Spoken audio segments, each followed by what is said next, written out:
Creepy true story. My wife and I were driving through the steppe at night when our car suddenly broke down. I tried to start it, nothing. The night was bright with moonlight, so we could see everything around us clearly. There was no cell signal, so we decided to wait until morning. After a while, my wife noticed something on a nearby hill. I looked, it was a figure. It started moving as if it was dancing or waving its arms. At first, we thought it might be a shepherd or a local, but the movements were strange. Its arms seemed unnaturally long and the way it moved was unnatural. I turned on my flashlight and pointed it at the figure. It froze, then suddenly turned toward us and began gliding closer. We scrambled back into the car and started praying. While we were praying, the figure stopped, but the moment we went silent, it started dancing again. Desperate, I kept trying to start the car, hoping for a miracle, and suddenly it happened. The engine roared to life. We didn't stick around to investigate. We just got out of there as fast as we could. As we drove away, the figure was still standing on the hill, dancing. When we reached the nearest village, we told the locals what had happened. They said it could have been anything, a jinn, a demon, or some other dark entity. After hearing our story, even they looked uneasy. They warned us to be careful in the steppe, especially at night. This story found on Reddit. During the day, I was walking through the park on my way home from work. There weren't many people around. I noticed him by chance, a tall, thin clown in a faded costume standing by an old carousel.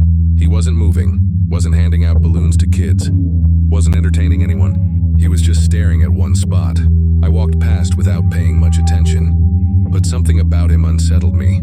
His dirty makeup, unnaturally long fingers, and empty eyes. I picked up my pace and, just before turning onto the path leading to the exit, glanced back. He was still standing there, but now his face was turned toward me. All day I tried to shake the encounter from my mind. When I got home, I sat at my laptop for a long time. Then I decided to air out the room. I walked to the window and froze. He was there, the same clown standing behind the fence in the yard, motionless, just watching. Slowly, I closed the curtain, holding my breath. Suddenly, I heard someone outside say loudly, "Who's that standing there?" It was my neighbor's voice. I peeked out again. A few neighbors had noticed him too. Someone stepped out with a flashlight. Another took out their phone. And then I saw flashing police lights. The clown jerked suddenly, spun around, and ran into the darkness. The police searched the yards, questioning everyone, but he was gone. They said he was probably some lunatic or a homeless person. I tried to sleep that night, but I couldn't shake the feeling that he would come back. Since then, I've been afraid of clowns. It always seems like somewhere in the crowd. He's standing there, watching, waiting. Creepy true story. A teenage girl lived with her father in a small house. Ever since her mother had passed away, her father had been everything to her. One morning, her father told her that he was going on a business trip and would be home late at night. He kissed her on the forehead, took his briefcase, and left. After school, the girl did her homework and sat down to watch TV. By midnight, her father still hadn't returned, so she went to bed. That night, she had a dream. She was standing at the edge of a busy highway, and her father was on the other side. He was cupping his hands around his mouth and shouting something, but she couldn't make out the words. When the cars momentarily quieted down, she barely heard him say, "Don't open the door." At that moment, she woke up to a loud noise. She sat up in bed.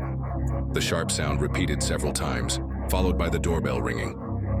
She jumped out of bed, put on her slippers, and, still in her nightgown, ran to the door. Looking through the peephole, she saw her father's face. "Hold on, I'm opening up," she said, unlatched the lock, and was about to turn the doorknob. But at the last moment, she stopped and looked through the peephole again. Something about her father's expression wasn't right. His eyes were wide open. He looked terrified. "Dad!" she called out. The doorbell kept ringing. She couldn't understand why her father wasn't answering. She shouted, "Dad, answer me! Is someone there with you? Why aren't you saying anything?" Tears welled up in her eyes.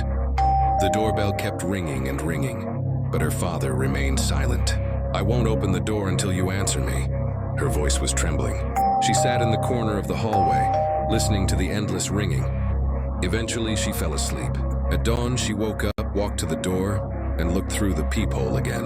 Her father was still there, staring directly at her. Cautiously, she opened the door and screamed. It was her father's severed head, nailed to the door at eye level. On the doorbell, there was a note that read, "Smart girl."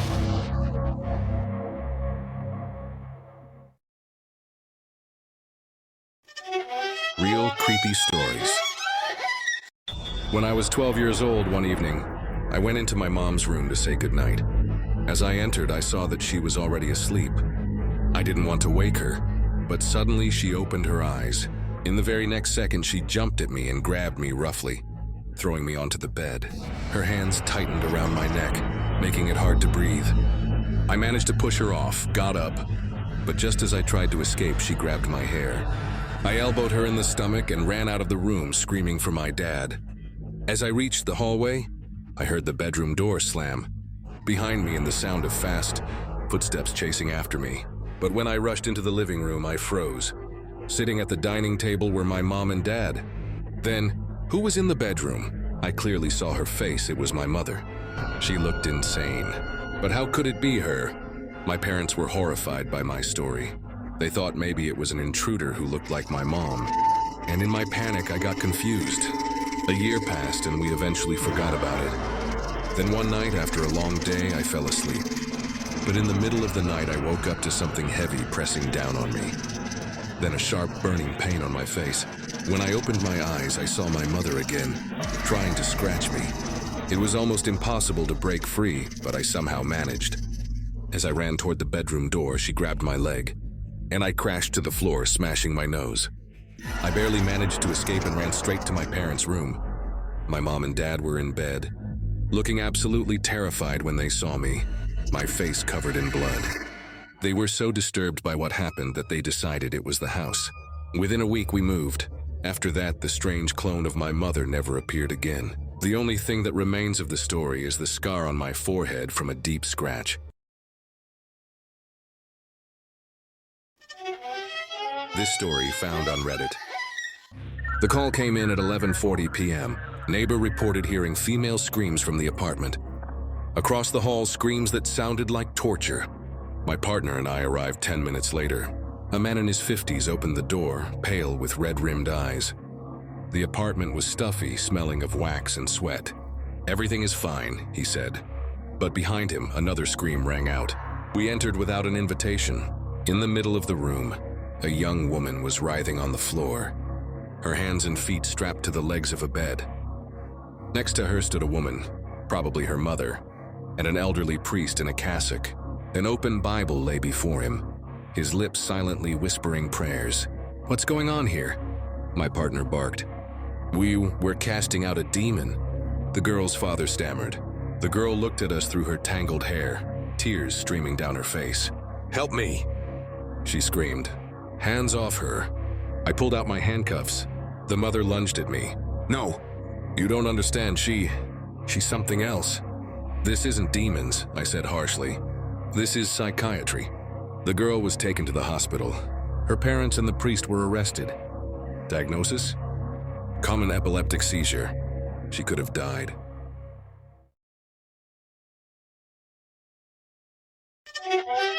Creepy story. My younger sister and I went to visit our grandmother. She had a creepy old doll that had been in the house for years. I never understood why they hadn't thrown it away, but my sister loved playing with it. One night, my brother and I were lying in bed talking. My sister was sleeping in another room with our grandmother. Suddenly, we heard footsteps in the hallway. The corridor light was on and our door was slightly open. We saw my sister walking by, dragging the doll by its hair. As she passed our door, she suddenly stopped and turned to face us. A sinister smile appeared on her face. She stood there for a few seconds, just staring. Then, without a word, she walked away down the hall. I froze in fear. My brother whispered, "Did you see that too?" I knew for certain that wasn't my sister. The next morning, I asked her why she had been wandering around the house at night. She denied everything. Our grandmother also said that my sister had been sleeping restlessly all night and had never left her bed. That was the last straw. My brother and I decided to burn the doll. It's been 10 years, but I still remember that eerie smile. Ever since that night, dolls have only filled me with disgust.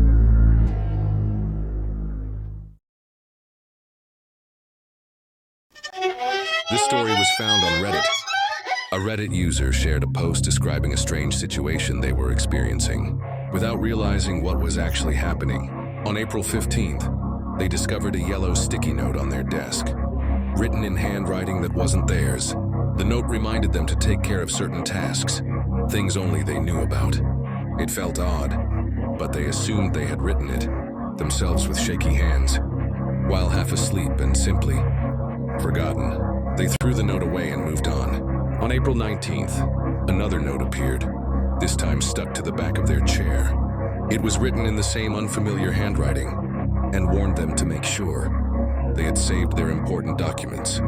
Now they were alarmed, but there were no signs of a break-in. Determined to find out what was happening, they set up a webcam facing their desk, using motion-activated recording software. On April 18th, they woke up to find another note.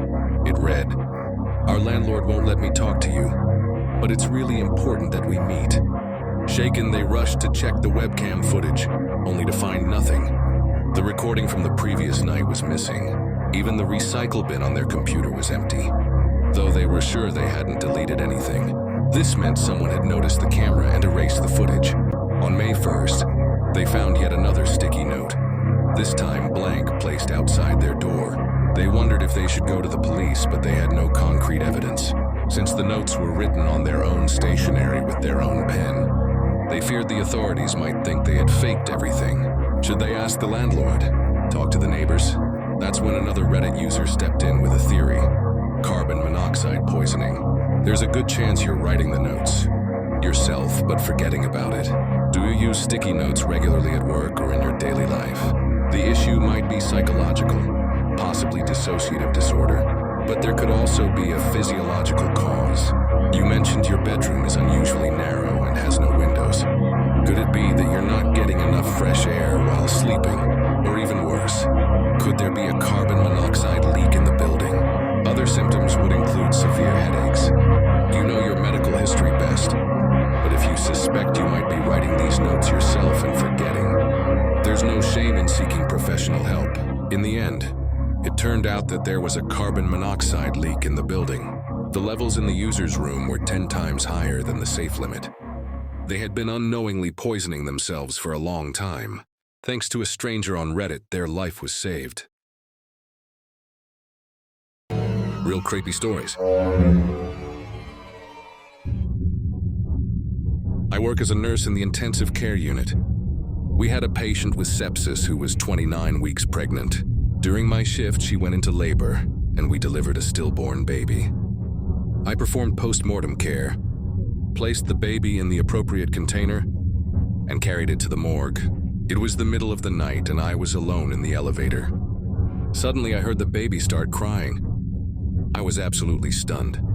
I immediately opened the lid of the container, and just as I was about to unzip the bag the baby was in, I heard a calm male voice. "Shh, little one. I'm here with you. Don't cry." The crying stopped instantly. Shaking, I unzipped the bag and saw exactly what I expected to see. A lifeless baby at 29 weeks. I'm a 40-year-old, bearded intensive care nurse, and this was the scariest thing that has ever happened to me. No one believes me to this day. I don't even want to imagine where that crying came from, or whose voice that was.